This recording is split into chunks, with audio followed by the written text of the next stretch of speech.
Isaías, no capítulo 40 e o verso 31.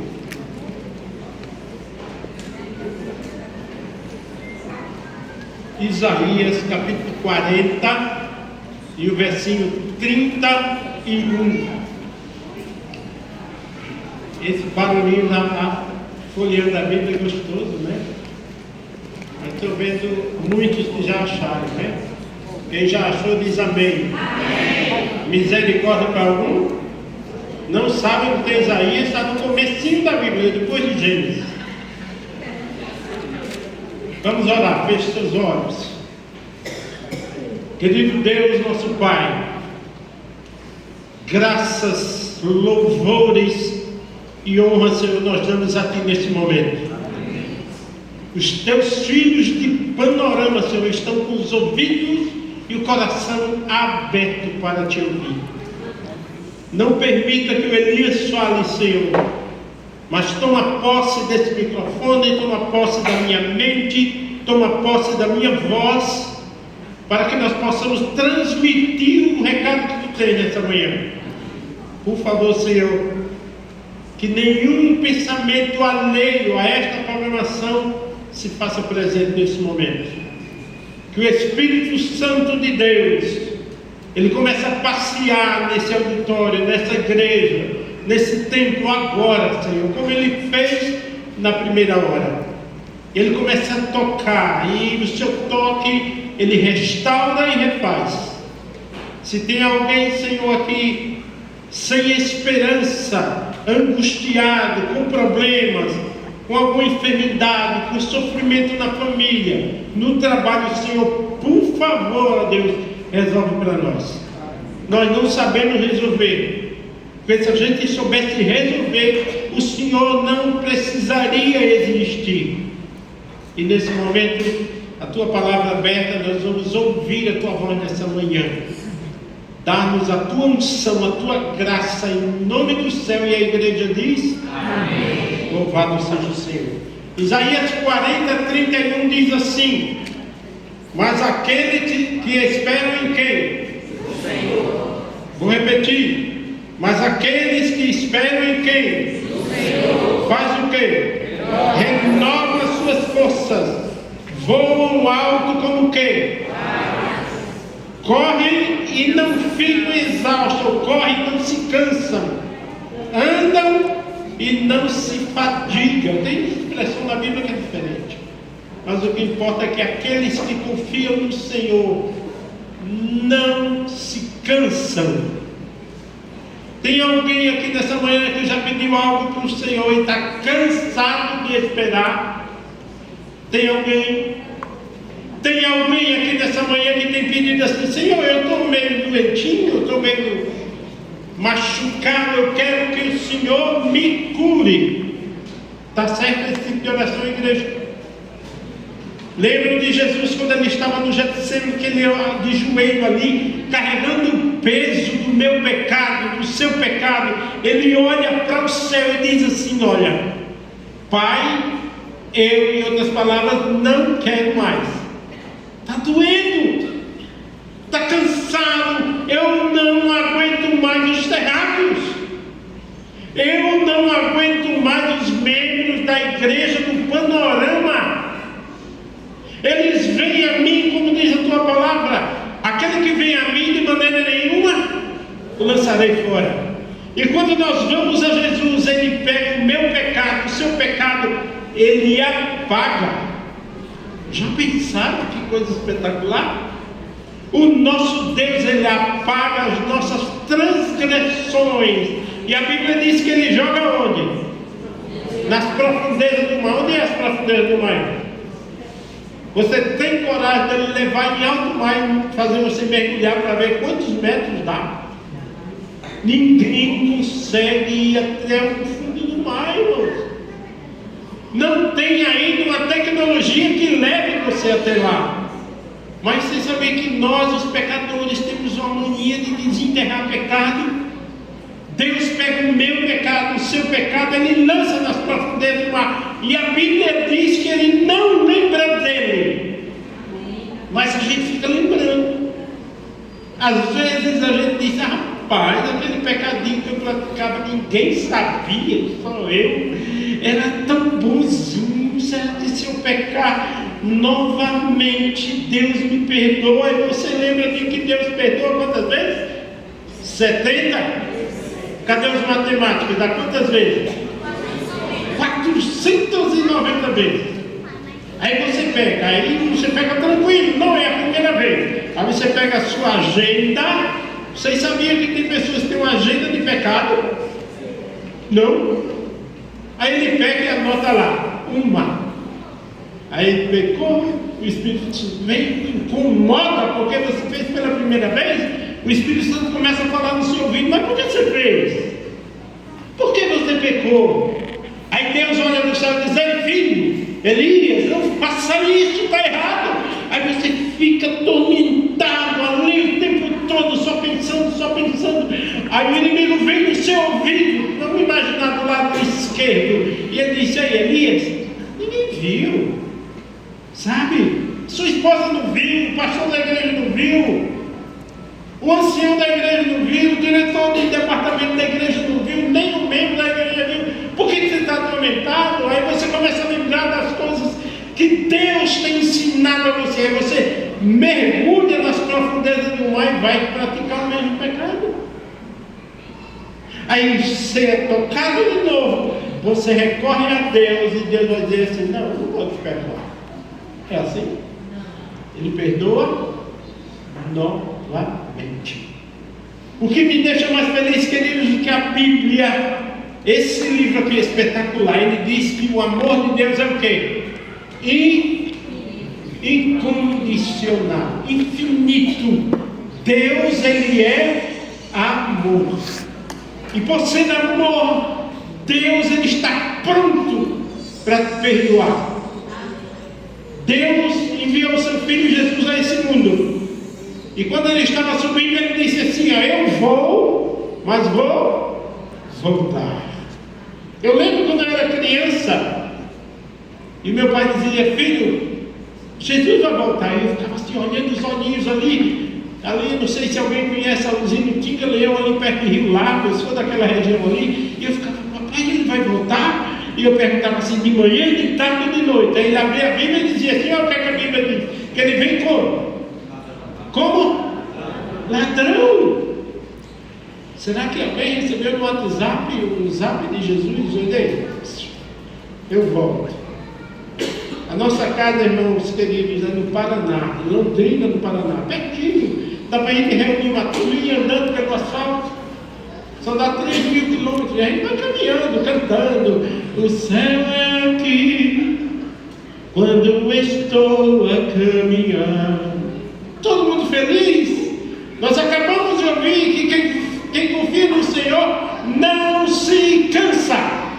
Mas nós estamos vivendo um período onde a igreja está cansada, onde a igreja está assim, andando lentamente, e as coisas estão acontecendo, e a gente olha lá, terremoto na Venezuela, milhares de pessoas morreram, perderam a sua vida.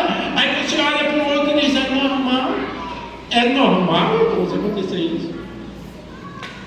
Eu e a minha esposa fomos transferidos para Londrina, e quando chegamos lá, o pastor Montano de Barros era o nosso presidente, alugou uma casa em Londrina para nós. Nós somos uma casa bonita, grande, vários quartos.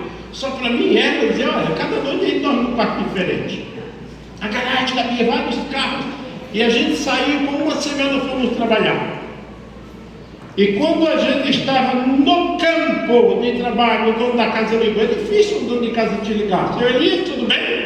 Eu disse: tudo bem, meu senhor. Ele disse: tá bem, mas eu acho que o seu lado não está muito bem, não. Eu disse: por quê? Ele disse: o ladrão entrou na sua casa.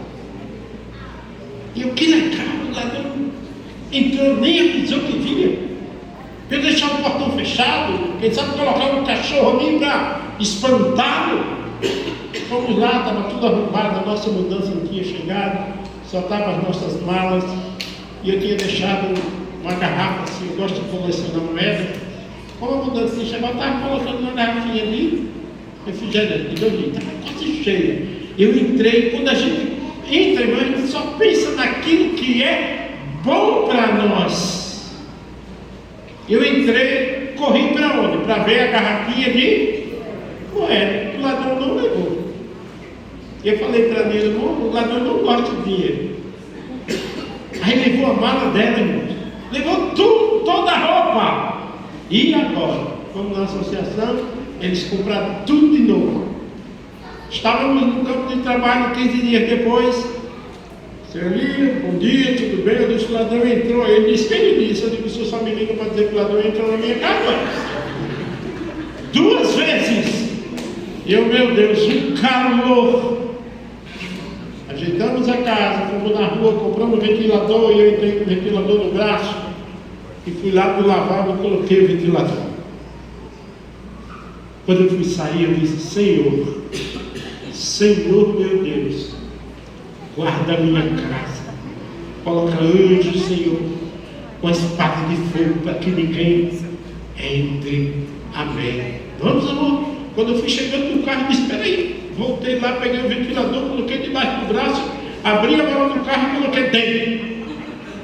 Quando eu liguei o carro que eu ia saindo, Deus falou assim para mim, você não pediu para eu colocar um anjo na porta para quando eu entrasse? Por que você está com o ventilador no carro? Eu disse, a minha Senhor. Desculpa, tá, Senhor. Peguei o ventilador, levei lá. Aí fomos trabalhar. Quem ligou para mim? O dono da casa. No dia do meu aniversário. Eu vou até dizer a data para vocês se prepararem para me dar presente. Dia 25 de março. Tempo como hoje, uma tarde. Chegou lá, estava um escassel. A casa roubada, do vizinho arrombado, levaram 2 televisões grandes do vizinho. Senhor, meu ventilador. Fui lá, não estava mais.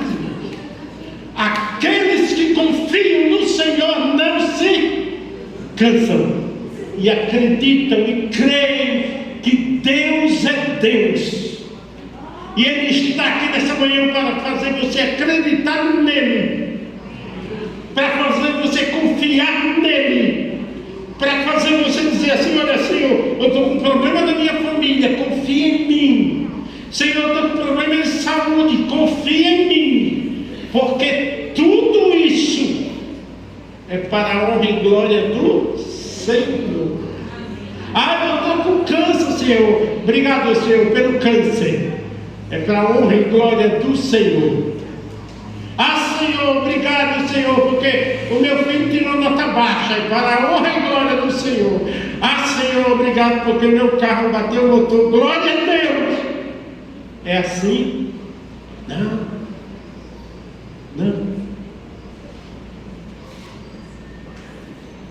Quando eu soube que o Aldefran estava enfermo, olhei para o céu e disse, Senhor, Aldefran não. Logo o Aldefran, Senhor. Mas por que você não pegou o Aldenir?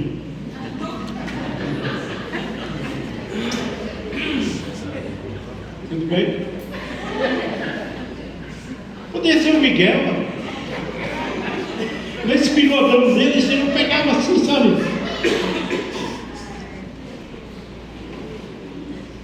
Cadê o Aldefran?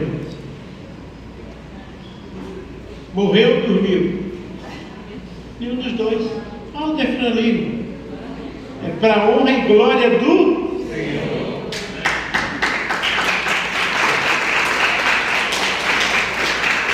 Você é de Deus, meu amigo. Deus ama você com amor incondicional. Aí nós estamos vivendo um período na igreja, onde a igreja está o quê? Dormir.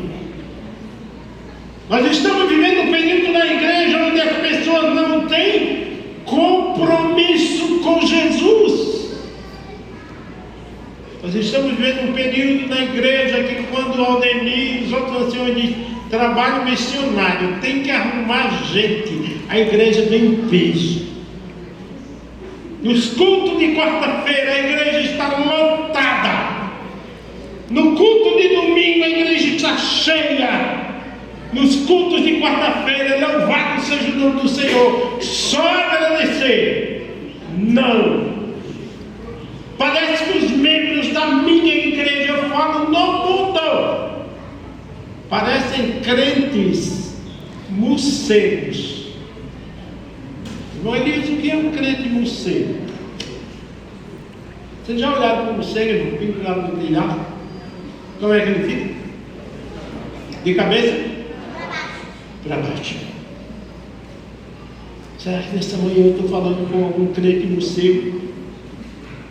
Será que nessa manhã eu estou falando com algum crente coentro? Me explica o que é isso. Vocês pegaram um pé de coentro e colocaram na mão? As canelinhas dele tudo fininhas, não é? Quem tiver plantação de coentro, quando chover, vai lá, você vê como é que está. Eles ficam tudo deitadinho ali no canteiro, no leilão, não sei como é que se chama. Quando a chuva passa, eles ficam em pé. E dizem assim, se pudessem falar, avante. Aí você vem para a igreja e você começa a cantar, ó cristãos, avante. Você canta assim. Você acredita que aqueles que confiam no Senhor não se abalam? Ou por qualquer coisinha que acontece, você já está reclamando, você está dizendo, Senhor, eu sou um crente morcego, eu só ando reclamando, porque o meu carro, porque eu não quero, porque essa enfermidade, reclama, e Deus está lá do céu olhando. Ai, Deus. Nós morávamos no Paraná, uma cidadezinha do interior. Tinha 4 adventistas, nós fomos para lá, reunimos o patrão. Depois de 9 meses nós saímos, tinha 32 pessoas batizadas para a honra e glória de Jesus. E um dia eu tomei um susto naquela igreja. Uma irmã tinha 9 meninos. Quem tem 9 filhos aqui? Ninguém? Amém. E a irmãzinha levava os filhos e soltava na igreja. A igreja não tinha banco, os meninos passavam debaixo das cadeiras, assim, derrubavam as pessoas, iam para o banheiro, batia a porta e a gente tinha que pregar os meninos. E um dia ela levantou-se para fazer um pedido de oração. E ela olhou para a igreja e disse assim, irmãos, eu quero que vocês orem por mim, porque a minha luta é muito grande. E ontem eu ia me matar, mas eu pensei nas crianças e eu não me matei. Aí todo mundo lá fora, irmão, não faça isso. Na outra quarta-feira a irmã levantou e disse, será? Morreu, ela não morreu. Irmão, eu quero que vocês olhem por mim, porque ontem foi quase, irmão. Quase que me mataram. Todo mundo, irmão.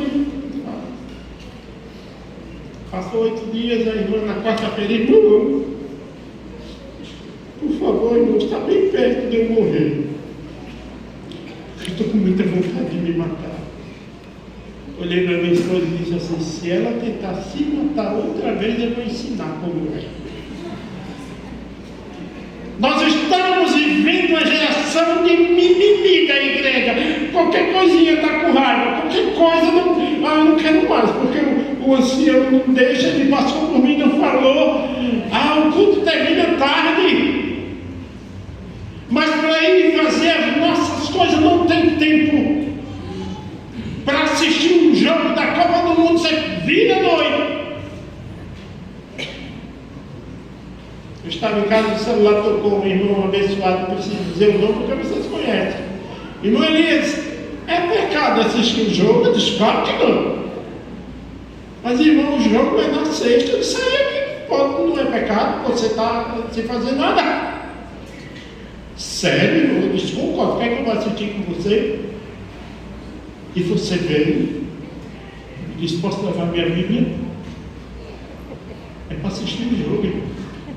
E daí? No intervalo a gente fica vendo se Deus aprovou ou não aprovou a nossa atitude. Sabe, querido, nós precisamos despertar, porque a nossa redenção se aproxima. Nós precisamos despertar, porque a gente olha para o céu e diz todo dia: volta logo, Senhor. Para quê? Se você tem 10, 20, 30 anos dentro da igreja e não se emociona, não se arrepia, não chora, quando Deus manda alguém falar um sermão que puxa a sua orelha um pouquinho, você já está chateadinho. A gente está acostumado a ouvir aquilo que nos faz bem, mas não aquilo que precisamos ouvir. Quantos estão se preparando para a volta de Jesus? Você vê as mãos. Misericórdia, Jesus. Ai, Senhor. Perdoa, Senhor, a tua igreja, Pai. Jesus vem como ladrão. Ele não vai avisar a hora. E você ainda está assim, preparando. Tan, tan, tan, tan. As trombetas começam a tocar. O céu começa a escurecer. Aí você olha lá no centro do universo, uma mãozinha, uma nuvem do tamanho de uma mão.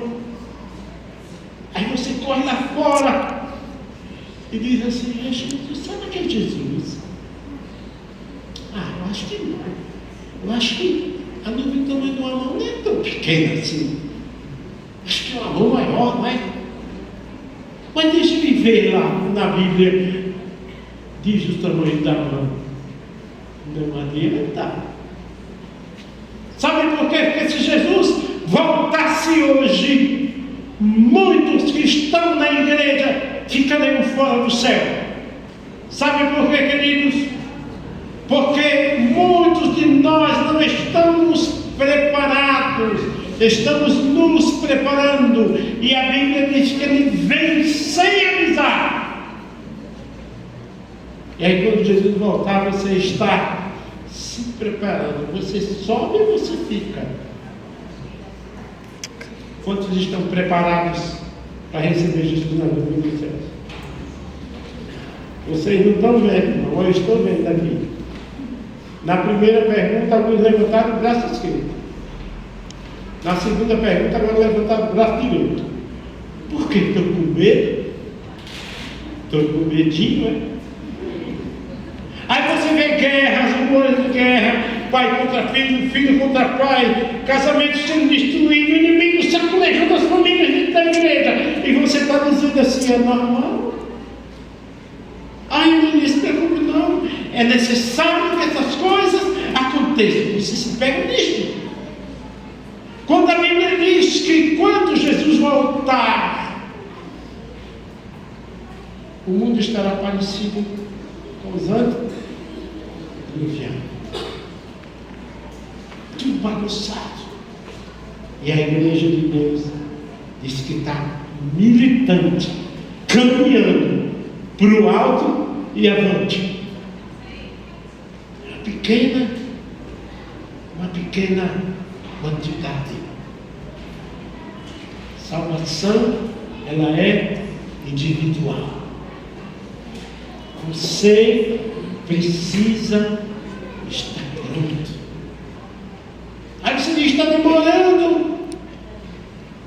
Quando será que ele vem? Eu estava fazendo uma semana de oração lá no Paraná. Quando terminando o sábado, o irmão disse: vai almoçar na minha casa. Que é uma coisa boa quando ele vai fazer semana de oração fora. Meu Deus, é tanta gente que convida você para almoçar. Nós fizemos no Espírito Santo e engordei 5 quilos. E lá o café da manhã era 3 da manhã. Eu estava dormindo, acorda para comer. O almoço era 10 da manhã. E a janta 3 da tarde. Por lá é tudo assim mesmo. Porque eles trabalham no madrugada. E eu chegava assim, era um banquete, cada vez do tamanho de 2 bancos deles. Eu disse: ai meu Deus, que legal.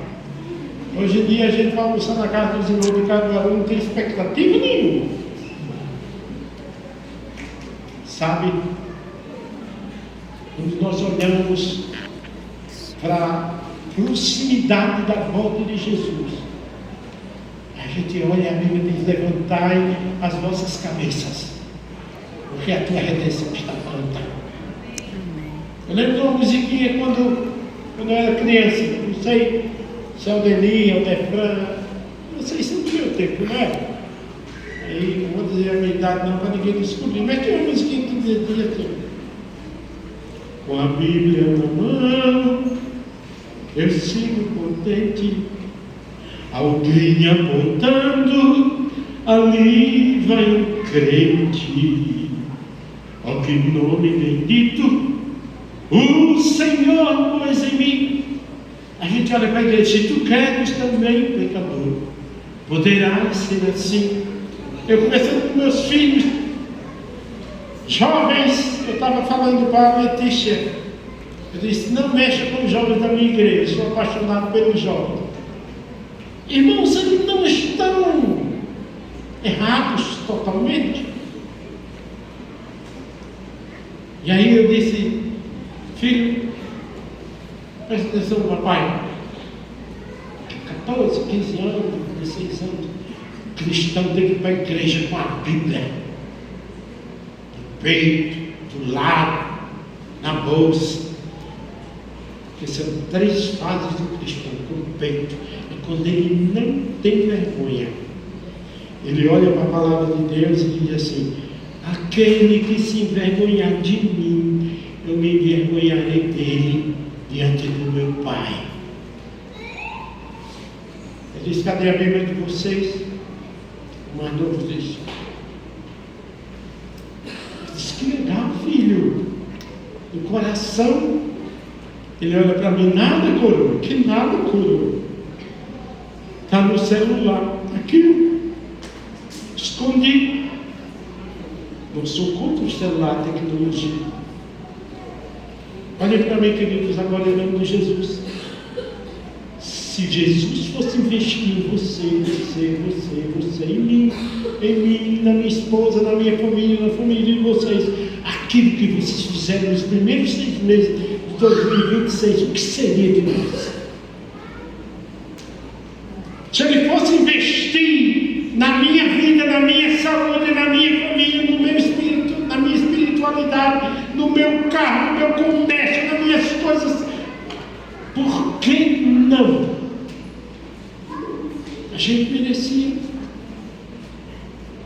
A gente tem uma mania, queridos, de querer consertar as coisas com as nossas próprias mãos. Quebrou, conserta. Não deu certo, faço de novo. Briguei com a esposa, não tem problema. Manda embora, arrumo outra. Se Deus precisasse das nossas mãos para que a gente resolvesse os nossos problemas, Ele não precisaria existir. E nós somos especialistas em querer consertar coisas que só Deus pode. Vocês querem ver uma coisa? Eu estou cansado. Estou cansado. Eu não estou cansado do trabalho. Eu não estou cansado de rodar esse Brasil para cima e para baixo, pregando, falando, exortando, cantando. Eu não estou cansado disto. Eu estou cansado de fazer parte de uma igreja sem compromisso, de um povo que quer ir para o céu da boca para fora. Eu estou cansado de ver os programas da minha igreja com pouca gente, Roberto. Júnior, né? Estou cansado. Eu ia chegando na minha casa, não tinha um jovem de mais ou menos uns 15 a 16 anos. Ele estava jogado na sarjeta e eu disse: Deus, a tua imagem, a semelhança. E eu fui até, estendi a mão para ele e disse: posso te ajudar? Ele olha para mim e diz assim: me solte! Me larga aqui! Eu disse, eu quero te ajudar. Ele disse, eu não quero ajuda. Eu disse, me ajuda. Eu estou cansado de ver uma igreja, sempre que meu horário eu estou indo. Mas por favor, espere pelo menos mais 40 minutos. Amém? Amém ou não amém? Aldemir está ali. Só um pouquinho mais, tá? A gente pode até cantar aquela música do Orato, né? Você sabe?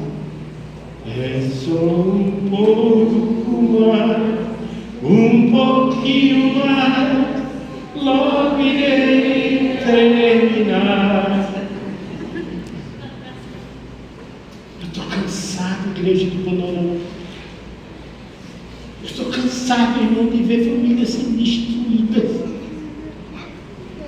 Eu estou cansado de abrir a Bíblia e de ver lá dizendo assim: eis que o vosso adversário está ao seu que redor. Está ao nosso derredor. Porque ao nosso redor quem está? Anjos do Senhor para nos proteger. Meu Miguel, um amigo, olhou para mim e disse: ele disse um anjinho só. Eu digo, amigo, você acha pouco? Um anjo que sai com você, vai para o trabalho, volta para casa, dorme na sua casa. Aí você faz besteira, ele sobe e desce, relatando. Ele tinha o poder de fazer assim, destruir você. Mas um anjo do Senhor, ele pode ir até nas profundezas do inferno e destruir toda a hoste do diabo. Então, se você tem um anjo, você vai em Romanos, diz que você é mais que o quê? Vencedor em quem? Se você não estiver em Cristo Jesus, você é mais que um derrotado. Aí você diz, não, eu sou adventista do sétimo dia. Grande coisa que você é. Sabe qual é a coisa mais importante para Deus, irmãos? Quem é, irmãos? Você. Lá no passado, quando Jesus esteve aqui, Ele se entregou por mim e por você, na cruz do Calvário, para dar a vida por você, para que você tivesse salvação nele. Mas ele disse, eu não estava lá, estavas lá ao pregar em meu Jesus. A gente cantou umas musiquinhas, a gente podia ficar aqui até 4 horas cantando uma música assim, ó. Quando a tentação bateu no meu coração, eu digo,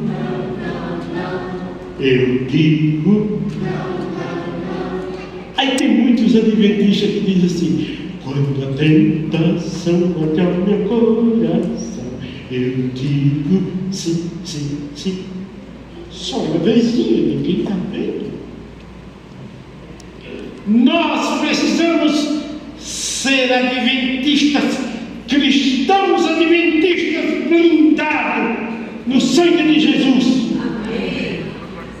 Porque um dia lá na cruz do Calvário ele abre os braços, olha para o céu e ele grita assim, Tetelestai. O que significa Tetelestai? Ele diz, está pago. Está pago. Ah, Senhor, eu pequei, eu errei. Está pago. Panorama está pago. Eu dei a minha vida por você. Está pago. Mas ele diz a mesma coisa que ele disse para a mulher pecadora, irmãos. Vai. E o quê? Não peques mais. Mas se você pecar, você tem um advogado junto ao Pai. E ele vai interceder por você. Eu estava chegando em Maceió e tem Fusquinha. Alguém tem Fusquinha aqui? Tem alguém que tem Fusca aqui? Então eu posso falar com mais propriedade. A minha esposa, por exemplo, é louca, Júnior, para ter um Fusca. E me ofereceram um Fusca essa semana. E eu não queria que ela visse que eu queria comprar um Fusca. Mas, irmão, o Fusca era tão feio, tão velhinho, todo podre. E eu fui chegando em Maceió e tinha um Fusca. Sem porta, sem vidro nas laterais, sem tampa do motor, muito velhinho. Mas eu nem olhei. Eu parei e ele, eu acho que para me provocar, para dizer: aqui é o meu Fusca. Até foi aquele tufo de fumaça na minha cabeça. Mas eu não olhei para a fumaça. Olhei para o que tem escrito no vidro traseiro: sou filho de Deus. Sou irmão de Jesus. Espetacular. O que veio? Estava meio embaçado. Eu olhei assim e disse: e o Espírito Santo me convence do pecado, da justiça e do juízo. Deus está dizendo: pode acelerar. Acelere. Eu termino contando o que aconteceu lá em Belém. Letícia, cadê a Letícia? Já mudou de lugar? Já, está vindo ali. Vamos cá, Letícia. Vamos subir junto. Vai ter uma cena aqui na igreja, você vai mostrar. Espera aqui na salinha e eu te chamo daqui a pouco. Pode ser? Pode ou não pode? Pode ou não pode, Letícia? Pode. Tá bom, Letícia. Entendi. Se você tivesse a oportunidade de pregar, você pregaria para uma pessoa que você não conhece? Responda para você mesmo. Eu estava em uma grande igreja em Belém, estava um dia de festa, a igreja lotada, cadeiras pelos corredores. O pastor estava ali para, não o pastor da igreja, o pastor convidado estava ali para pregar naquela manhã, no sábado, dia bonito. E eu percebi que eu estava ali na frente resolvendo algumas coisas. Eu percebi que lá na porta da igreja passava para lá e para cá. Um rapaz assim, moreno, forte, musculoso. E eu fiquei observando. O que você faria? Ele passava e não para lá, olhava, voltava,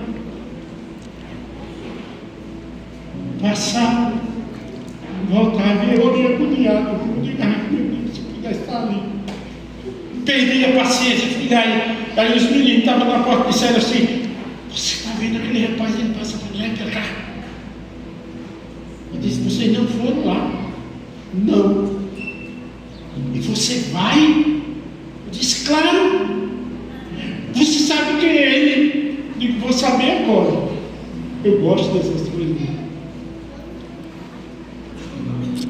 Cheguei para ele, estendi a mão, ele parou na minha frente, olhou assim para mim desse jeito. Aqueles olhando crime, cara de rio,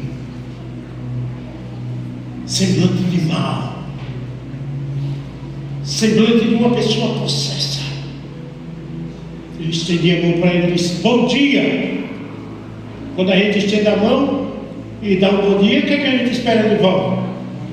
A outra mão, e dizendo assim: bom dia. Bom dia. Fiquei no vácuo. E ele me olhando assim. Eu digo: agora ele vai responder: feliz sábado. Ele fez o quê?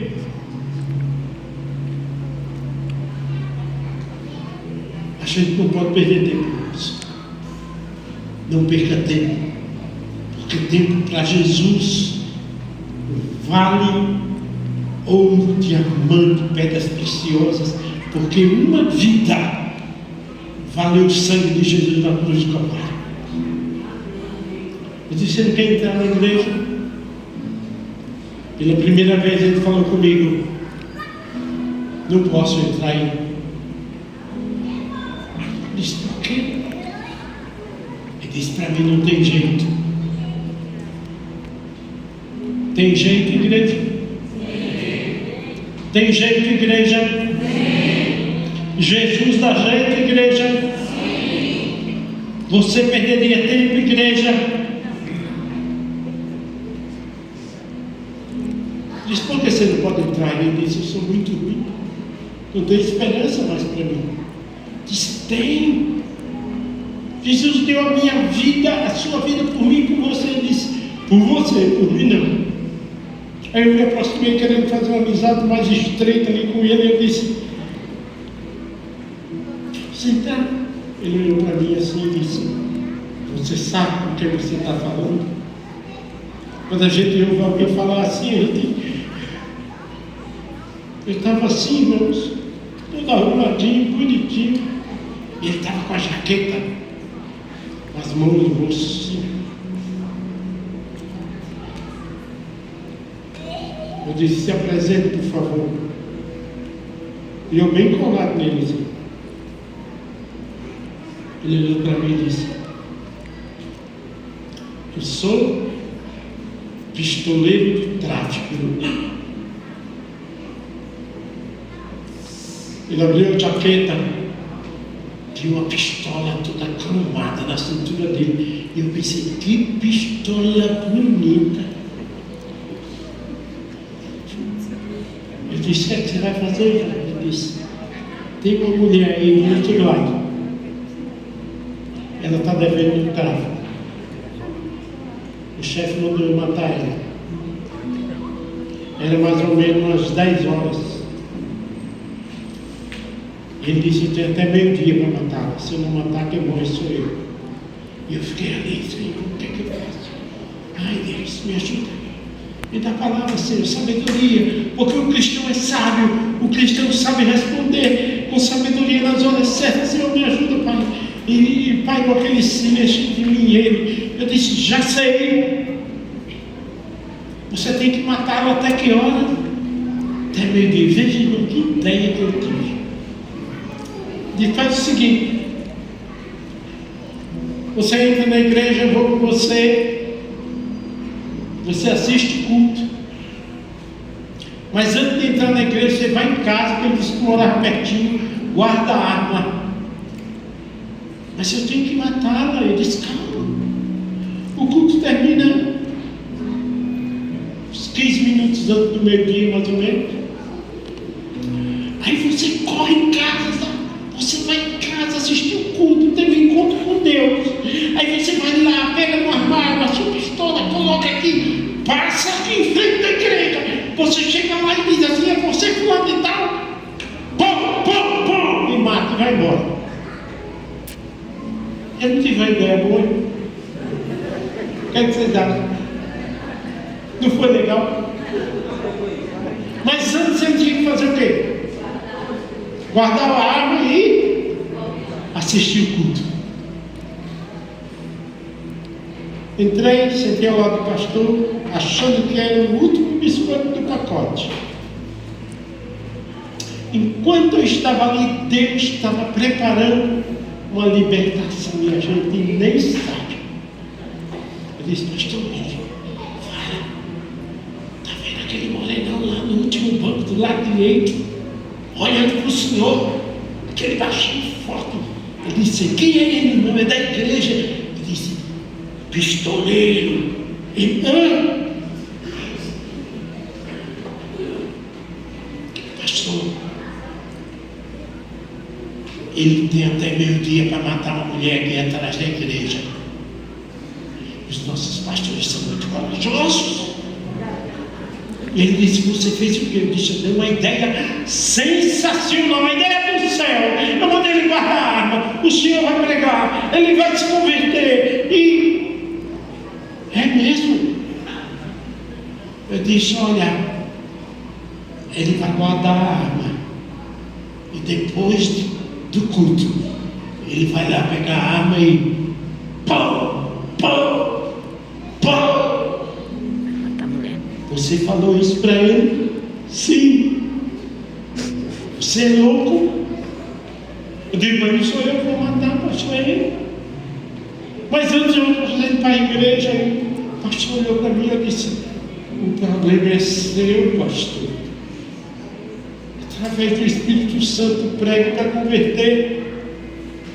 O pistoleiro, o pastor pegou um exemplo de sermão falando do amor de Deus, que o amor transforma, que o amor através de Cristo Jesus salva, que aqueles que estão distantes do Senhor, eles vão entregar sua vida, e quando Jesus voltar, eles vão subir para o céu. Amém, amém, amém.